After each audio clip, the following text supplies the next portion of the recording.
అంతకుముందే అరంగేట్రం చేసిన హెబా పటేల్ని కుమారి 21F తిరుగులేని హీరోయిన్ని చేసింది. యంగ్ సుందరాంగుల్లో ఆమెకు స్పెషల్ క్రేజ్ సంపాదించి పెట్టింది. కుమారి 21F తర్వాత ఈడో రకం ఆడో రకం కూడా విజయం సాధించడంతో లక్కీ గర్ల్ అనే స్టాంప్ కూడా వేయించుకుంది హెబా. గ్లామర్ షో విషయంలో ఈ భామ ఇప్పటి వరకు పొదుపు పాటించిన దాఖలాలు లేవు, కానీ మరీ శృతి మించని సందర్భాలు కూడా లేవు. ఇప్పటి వరకు అందాల ప్రదర్శనలో ఆరితేరిన భామ అనిపించుకుందే తప్ప ఈత దాటిన దాఖలాలు కూడా తక్కువే. కానీ ఇప్పుడు ఆ హద్దును చెరిపేసుకుంటున్నట్లుగా కనిపిస్తుంది. రీసెంట్ గా రెడ్ మ్యాగజైన్ కవర్ పేజ్ కోసం అమ్మడు ఇచ్చిన పోస్ట్ చూస్తే మతులు పోవడం ఖాయం.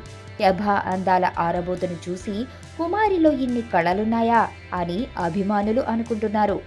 వరుసగా సక్సెస్లు సాధించినా ఇప్పటి వరకు హెబా పటేల్ కు భారీ ఆఫర్స్ ఏమీ రాలేదు. వచ్చిన ఛాన్సులన్నీ కుర్ర హీరోలవే తప్ప స్టార్లెవరూ అమ్మడిని పట్టించుకోవడం లేదు. అందుకే ఇప్పుడు రూట్ మార్చిందని, గ్లామర్ విషయంలో తన రేంజ్ చూపించేందుకే ఇలా డోస్ పెంచి ఎక్స్పోజింగ్ చేస్తుందనే టాక్ వినిపిస్తుంది. ఏమైనా టాప్ హీరోయిన్ రేస్ లో అడుగు పెట్టడానికి ఏం చేయాలో తొందరగా తెలుసుకుంది హెబా పటేల్.